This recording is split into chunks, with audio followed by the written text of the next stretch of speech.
de Chilena. Cuento de Eduardo Sacheri, En la vida que pensamos. Su libro.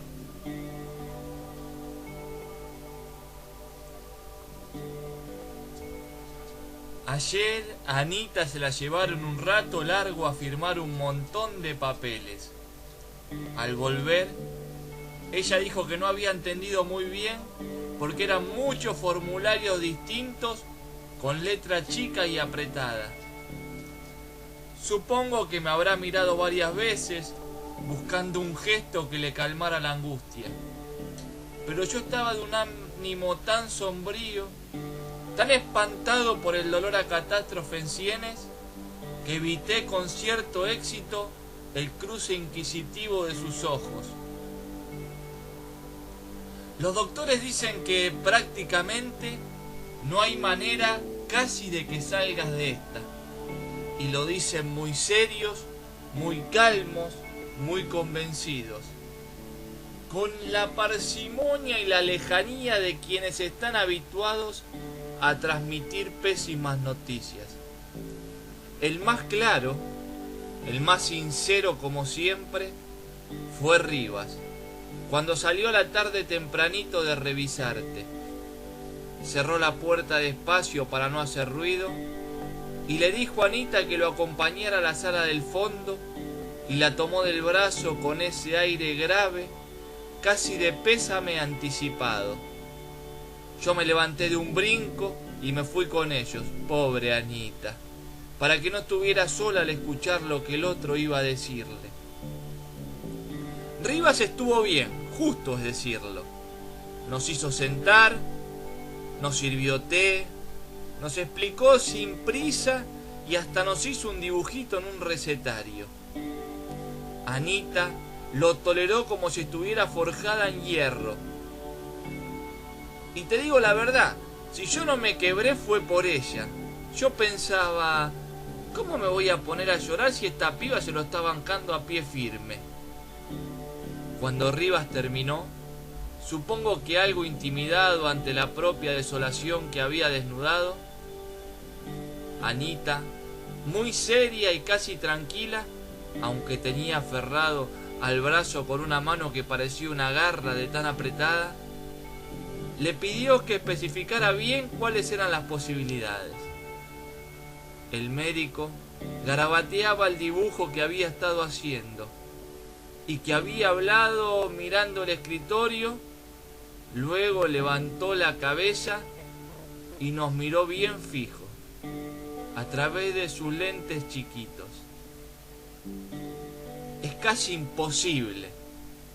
Así nomás se lo dijo, sin atenuantes y sin preámbulos. Anita le dio las gracias, le estrechó la mano y salió casi corriendo. Ahora quería estar sola, encerrarse en el baño de mujeres a llorar un rato a gritos. Pobrecita.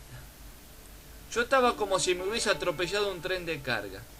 Me dolía todo el cuerpo y tenía un nudo bestial en la garganta. Pero como Anita se había portado tan bien, me sentí obligado a guardar compostura. Le di las gracias por las explicaciones y también por no habernos mentido inútilmente. Ahí él se aflojó un poco, hizo una mueca parecida a una sonrisa y me dijo que lo sentía mucho, que iba a hacer todo lo posible, que él mismo iba a conducir la operación, pero para ser sincero, la veía muy fulera. A la tarde, la familia en pleno ganó tu habitación y desplegó un aquellante lastimoso. Todos daban vuelta por la pieza, casi negándose a irse, como si quedándose pudieran torcer el destino y enderezar la suerte. Vos seguías en tu supor distante, en esa modorra quieta que te había ido ganando con el transcurso de los días. Ni siquiera comer querías, dormías casi todo el día. Con Anita apenas cruzabas 2 palabras. Y a mí te me quedabas mirando fijo, como sabiendo, como esperando que yo me aflojara y terminara por desembuchar todo lo que me dijo Rivas, y que a vos te conté nomás por arriba para que no te asustases. Cuando me clavabas los dos ojos yo miraba para otro lado, o salía disparado con la excusa de irme a fumar al baño del corredor. Y encima ese cónclave familiar que armamos sin proponerlo, pero que tampoco fuimos capaces de ahorrarte. Ayer estaban todos, papá, Mirta, José, el Cholo, y hasta la madre de Anita, que no tuvo mejor idea que traer a los chicos para que te saludaran. Menos mal que a Diego y a su mujer los atajé a tiempo saliendo del ascensor y los despaché de vuelta. Venían con cara de pánico, como queriendo rajar enseguida. Así que le di las gracias por pasar y les evité el trago amargo. Después llegó la hora macabra del atardecer. No hay peor hora en un hospital que esa. La luz mortecina estallando en el vidrio esmerilado, el olor a comida de hospicio colándose por debajo de las puertas, los tacos de las mujeres alejándose por el corredor, la ciudad calmándose de a poco, ladrando más bajo, con menos estridencia, dejando a los enfermos sin ni siquiera la estúpida compañía de su bullicio. Para entonces la pieza era un velatorio. Faltaba solo la luz de un par de cirios y el olor marchito de las flores tristes. Pero sobraban caras largas, susurros culposos, mirada compasiva hacia tu lecho. Justo ahí fue cuando abriste los ojos. Yo pensé que era una desgracia. Anita trataba de convencerlo a papá de que se volviera a Quilmes y él profiaba que de ninguna manera. Mirta hojeaba una revista con cara de boba. José te miraba con expresión de que en paz descanse. Era cosa de que si hasta ese momento no te habías dado cuenta, de ahora en adelante no te quedara la menor duda de lo que estaba pasando. Y vos miraste para todos lados, levantando la cabeza y tensando para eso los músculos del cuello. Se ve que te costaba. Pero te demoraste un buen rato en vernos a todos, y al final me miraste a mí. Y yo no sabía qué hacer con todo eso. Yo temía que me dijeras vení para acá y contámelo todo.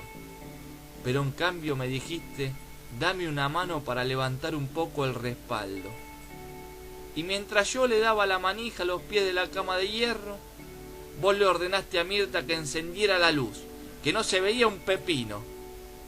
Con la luz prendida todos se quedaron quietos, como descubiertos en medio de un acto vergonzoso y hasta imperdonable, como incómodos en la ruptura de ese ensayo general de velatorio inminente. Y para colmo, como para ponerlos aún más en evidencia, como para que nadie se confundiera antes de tiempo, empezaste a dar órdenes casi gritando, estirando el brazo con el suero que bailaba con cada uno de tus ademanes. Que vos, papá, te vas a casa, que vos, José, te llevas a Mirta para que lea revistas, bastante tiene su propio living, que ya mismo alguien se ocupara de darle la cena a Anita o se va a caer redonda en cualquier momento, y que se dejaran de joder y le vaciaran la pieza. Tu voz tronó con tal autoridad que en una fila sumisa y monocorde fueron saliendo todos. Y cuando yo me disponía a seguirlos y mirar atrás, me frenaste en seco con un vos te quedás acá y cerrás la puerta. Como un chico que tratara de pensar rápido una disculpa verosímil, gané el tiempo que pude moviendo el picaporte con cuidado, corriendo la cortina para que acabara de una vez por todas con la luz moribunda de las 7. Pateando y volviendo a su lugar la chata guarecida bajo la cama. Pero al final no tuve más remedio que sentarme al lado tuyo y encontrarme con tus ojos preguntándome. Te lo conté todo. Primero traté de ser suave, pero después supongo que me fui aflojando, como si necesitara hablar con alguien sin eufemismos tontos, sin buscar y rebuscar atenuantes tranquilizadores, sin inventar al voleo ejemplos creíbles de sanaciones milagrosas. Te relaté cada uno de los diagnósticos sucesivos, el inútil anecdotario de periplos de locos de los últimos 2 meses, el puntilloso pésame velado de los especialistas. Vos te tomaste tu tiempo. Llorabas mientras yo seguía el monólogo detalle de nuestra pesadilla. Llorabas con lágrimas gruesas, escasas, de esas que a veces sueltan los hombres. Después, cuando por fin me callé, cerraste los ojos y estuviste un largo rato respirando muy hondo. Yo empecé a levantarme de a poco, casi sin ruido, como para dejarte descansar, queriendo convencerme de que estabas dormido. Y ahí pasó. Te incorporaste en la cama con tal violencia que casi me tumbás de nuevo a la silla del susto. Me agarraste casi por el cuello, haciendo un guiñapo con mi camisa y mi corbata, y me miraste al fondo de mis ojos, como buscando que lo que ibas a decirme me quedara absolutamente claro. Tu cara se había transformado. Era una máscara inaudita e inacunda, orgullosa, llena de bronca y de rencores. Y tan viva, pero tan viva que daba miedo. Ya no quedaba en tu piel rastro de las lágrimas. Solo tenías lugar para la furia. En ese momento me acordé. Te juro que hacía 20 años por lo menos que aquello ni se me pasaba por la cabeza. Parece mentira como uno a veces no se olvida de las cosas que se olvida.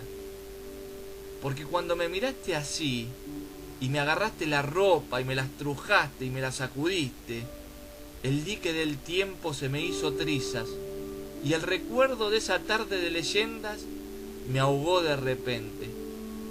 Ahora, en el hospital, no dijiste nada, como si fuese suficiente las chispas que te salían de los ojos y el rojo furioso de tu expresión crispada. Aquella vez, la primera, cuando me agarraste, también era casi de noche. Y también yo estaba cagado de miedo. Me habías mirado fijo y me habías gritado: todavía no perdimos, ¿entendés? Vos atajalo y dejame a mí. Jugábamos de visitante contra el Estudiantil en cancha de ellos. La pica con el Estudiantil era uno de esos nudos de la historia que, para cuando uno nace, ya están anudados. Lo único que le cabe al recién venido al mundo, si nació en el barrio, es tomar partido, con el Estudiantil o con el Belgrano. Sin medias tintas, sin chance alguna de escapar a la disyuntiva. De ahí para adelante, el destino está sellado. La línea divisoria no puede ser traspuesta. Ambos clubes jugaban en la misma liga, y los dos cruces que se producían cada año solían tener derivaciones tumultuosas. Para colmo, ese año era más especial que nunca. Nosotros, en un derrotero inusitado por nuestras campañas ordinarias, estábamos a punto del campeonato. Quiso el destino que nos tocara el Estudiantil en la última fecha. Con cualquier otro equipo la cosa hubiese sido más sencilla. Nos bastaba un simple empate y ningún osado delantero contrario iba a estar dispuesto a amargarnos la fiesta a cambio de una fractura, y menos con el verano por delante y el calor que dan los yesos desde el tobillo hasta la ingle. Pero con el Estudiantil la cosa era distinta. Entre argentinos hay una sola cosa más dulce que el placer propio: la desgracia ajena. Dispuestos a cumplir con ese anhelo folclórico Ellos se habían preparado para el partido con un fervor sorprendente, que nada tenía que ver con el magro 10º puesto en la tabla con el que despedían la temporada. Lo malo era que lo nuestro en el Belgrano era por cierto limitado. 2 wines rápidos, un mediocampista ponedor y 2 backs instintivamente sanguíneos, capaces de partir por la mitad hasta su propia madre, en caso de que ella tuviera la mala idea de encarar para el área con la pelota dominada. Para colmo, de árbitro lo mandaron al negro Pérez, un cabo de la Federal que partía de la base de que todos éramos delincuentes, salvo demostración irrefutable de lo contrario. Un árbitro tan mal predispuesto a dejar pasar una pierna fuerte era lo peor que podía sucedernos. Igual nos juramentamos vencer o vencer.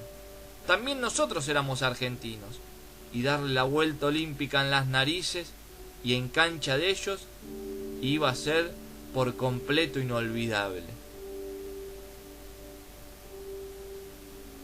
El partido salió caldeado.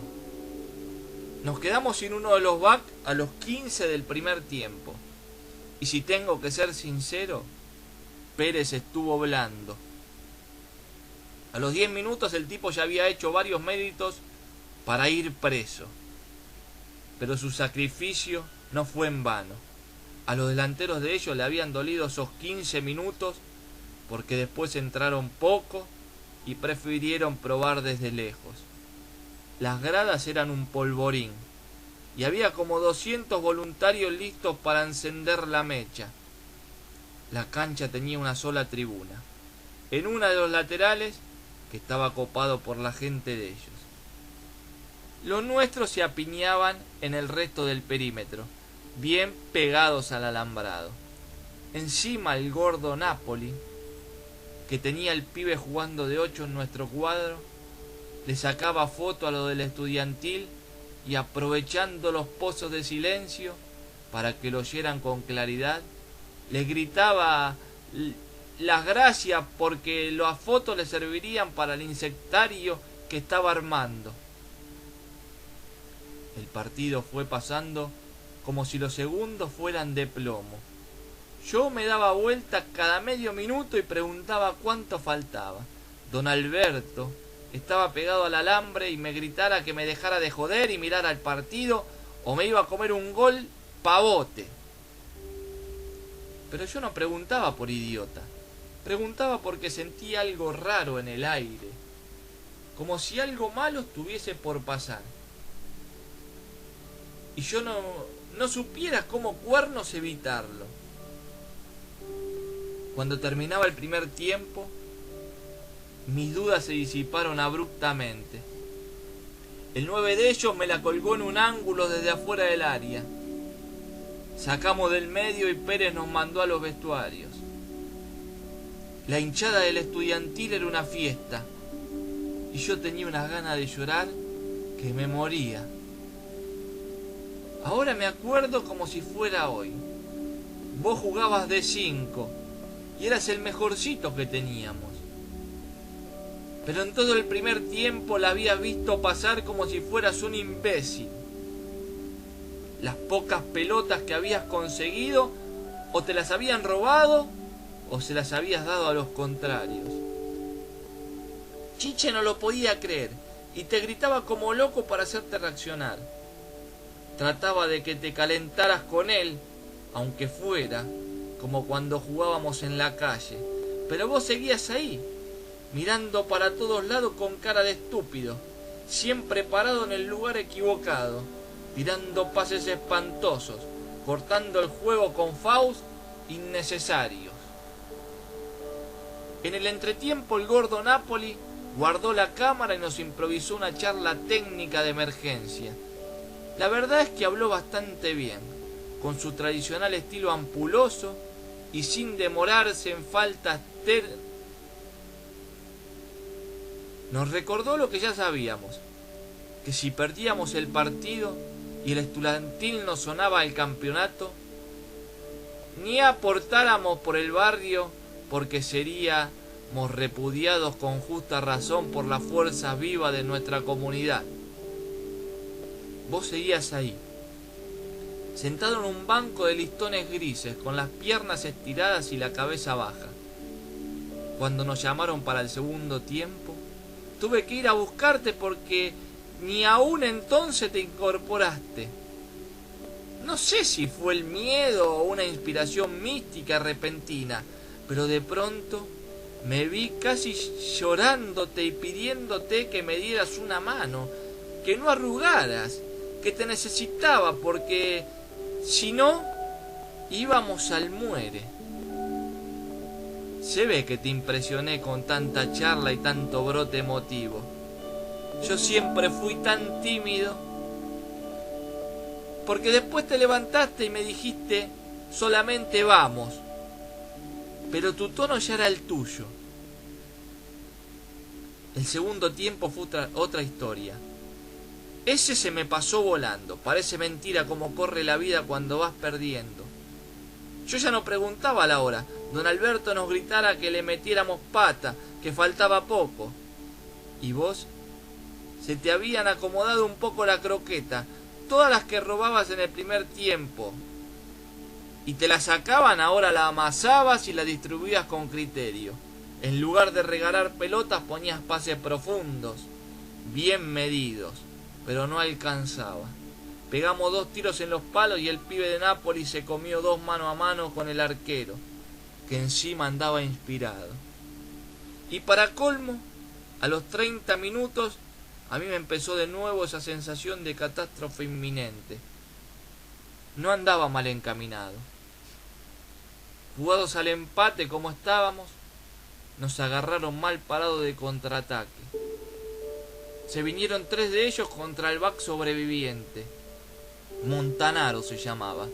Y yo. La trajo el 9 y cerca del área la abrió a la izquierda para el 11.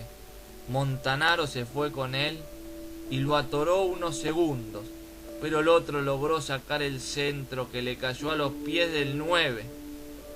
Y yo no tuve más remedio que salir a achicarle. Parece mentira como a veces el hombre sucumbe a su propia pequeñez. Si el tipo la tocaba a la derecha para el 7, era gol seguro. Pero la carne es débil, los gritos de la hinchada, el arco enorme de grande, el sueño de ser él quien nos enterrase definitivamente en el aprobio. Mejor amagar, quebrar la cintura, eludir al arquero, estar a punto de pasar a la inmortalidad con un gol definitivo y recibir una patada asesina en el tobillo izquierdo que lo tumbó con un hachazo. Pérez cobró de inmediato. El petizo seguía aullando de dolor en el piso. Pobre. Pero no me echaron. Tal vez fue el propio ambiente el que me puso a salvo. En efecto, se respiraba una ominosa atmósfera de asunto concluido. Ellos se abrazaban por adelantado. Su hinchada enfervorizada se regodeaba en el sueño hecho realidad. El gordo Nápoli lloraba aferrado a los alambres. Don Alberto insultaba entre dientes. La verdad es que en ese momento, si me hubiesen ofrecido irme, hubiese agarrado viaje. Intuía ya el grito feroz que iba a proferir cuando convirtieran el penal. Ya me veía tirado en el piso, con esos mugrientos saltando y abrazándose alrededor mío, pateando una vez y otra vez la pelota hacia la red. Me volví a buscar la cara de don Alberto en medio de los rostros entristecidos. «Faltan 3», me dijo cuando nuestros ojos por fin se encontraron. Y era como una sentencia inquebrantable. Ahí bajé definitivamente los brazos. Un 2-0 es definitivo cuando faltan 3 minutos y uno es visitante. De local vaya y pase, aunque tampoco. ¿Cómo dar vuelta a semejante cosa? Me fui a parar a la línea como quien se dirige al cadalazo. Lo único que quería ahora era que pasara pronto. sacarme de encima de una vez por todas a esos energúmenos borrachos en la arrogancia de la victoria. Y entonces caíste vos. Nunca supe qué había estado haciendo todo ese tiempo, o tal vez fueron solo segundos, que a mí me parecieron siglos. Pero lo cierto es que cuando levanté la cabeza, te tenía adelante. Me agarraste el cuello del buzo y me lo retorciste. Me zarandeaste de lo lindo, mientras me gritabas: «¡Reaccioná, carajo! ¡Reaccioná!». Tu cara metía miedo. Era una mezcla explosiva de bronca y de rencor, y de determinación y de certeza. La misma que me pusiste ayer en la cama, y que me hizo acordar de todo esto. Me miraste al fondo de los ojos, como para que no me distrajeran el batifondo de los gritos y cohetes y los consejos de tirarte para acá, arquero, tirarte para el otro lado, pibe. Cuando te aseguraste de que te estaba mirando y escuchando, y teniéndome bien agarrado del cuello me dijiste: «Atajalo, Manuel, atajalo por lo que más quieras. Si vos lo atajás, yo te juro que lo empato. Prométeme que lo atajás, hermano. Yo te juro que lo empato». Me encontré diciéndote que sí, que te quedaras tranquilo. Y no por llevarte la corriente, nada de eso. Era como si tu voz hubiese llevado algo adherido, como un perfume a cosa verdadera que apaciguaba al destino y era capaz de enderezarlo. De ahí en más, ya fui yo mismo. Cumplí todos los ritos que debe cumplir un arquero en esos casos límites. Iba a patearlo Genaro, el 2 de ellos, un tano bruto y macizo que sacaba unos chumbazos impresionantes. Me acerqué a acomodarle la pelota y, argumentando que estaba adelantada, le grité un par de veces y la deposité con un gesto casi delicado en el mismo lugar de donde la había levantado. Pero a Genaro le dejé la inquietante sensación de haberla engualichado o algo por el estilo. Volvió a adelantarse y a acomodarla a su antojo. De nuevo dejé mi lugar en la línea del arco y repetí el procedimiento.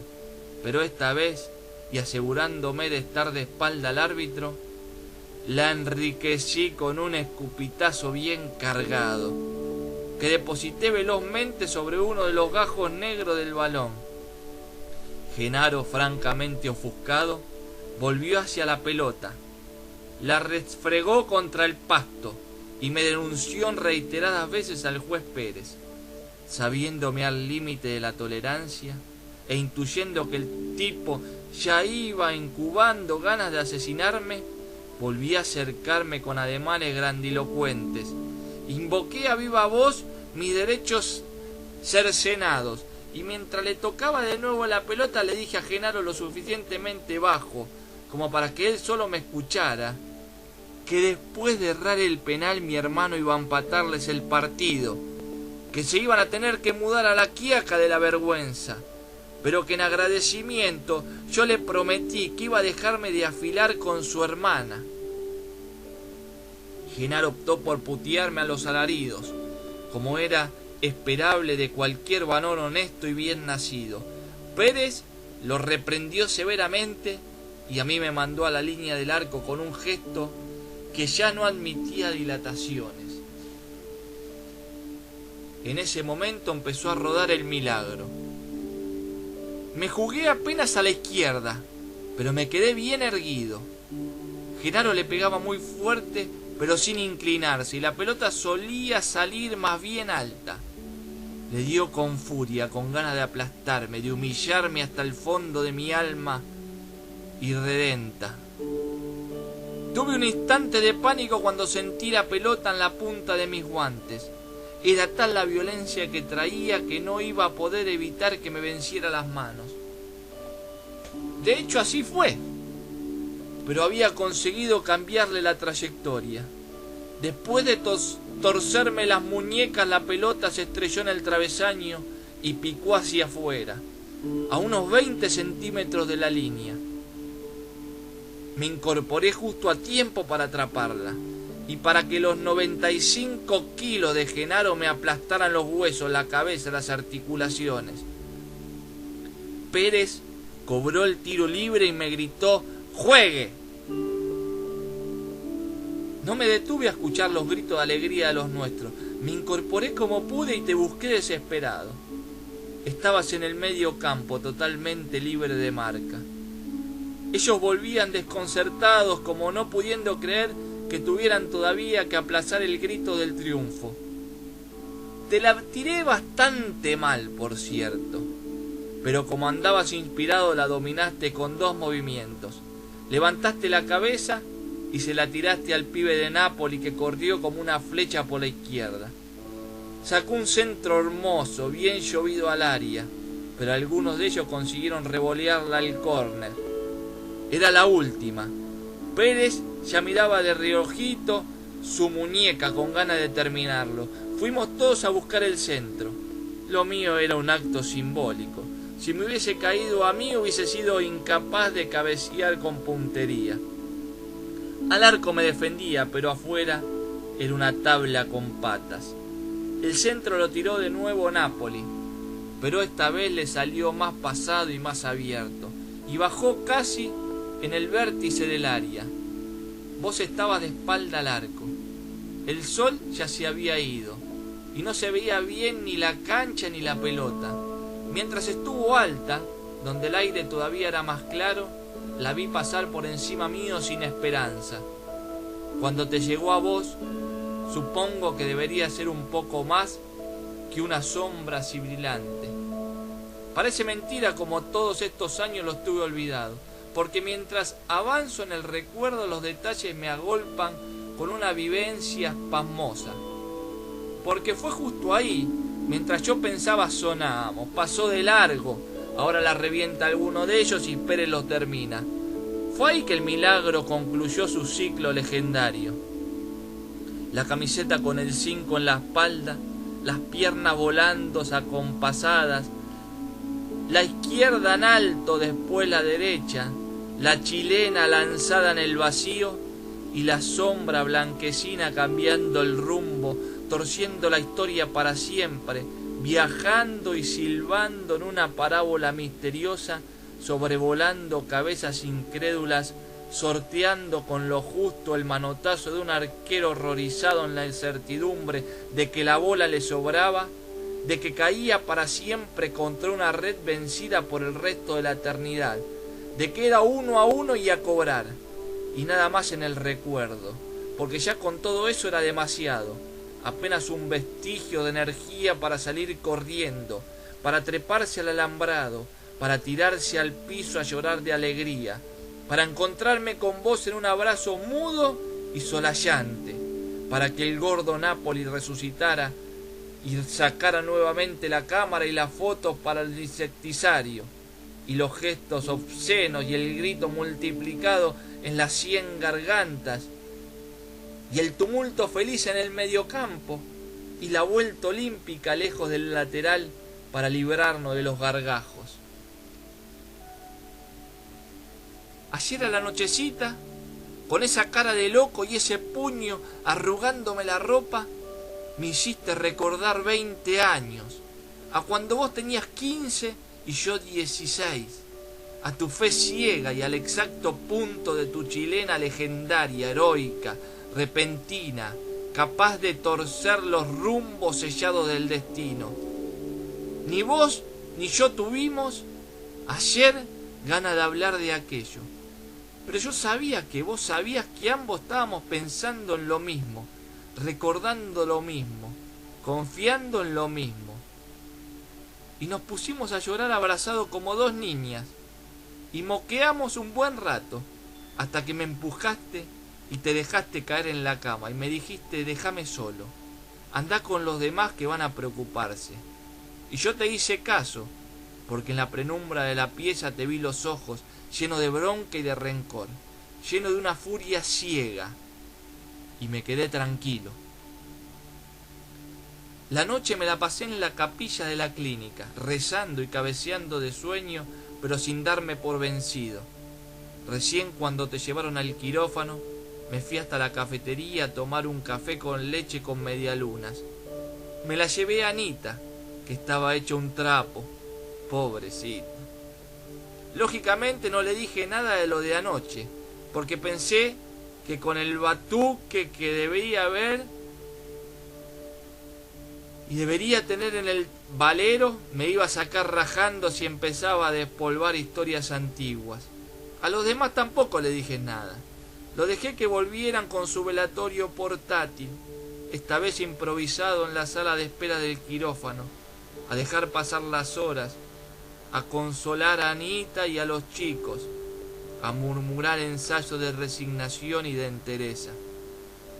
Ni siquiera dije nada cuando salió Rivas hecho una tromba, cuando la agarró Anita del brazo y ella lo escuchó llorando pero maravillada, agradecida, incrédula, ni cuando él habló y gesticuló y dejó que se le desordenara el pelo engominado, ni cuando la voz entró a correr entre los presentes, ni cuando empezaron a oírte exclamaciones contenidas y risitas tímidas buscando otras risas cómplices para animarse a tronar una carcajada y gritos de júbilo, ni cuando Anita me lo trajo arriba para que lo oyera de sus propios labios.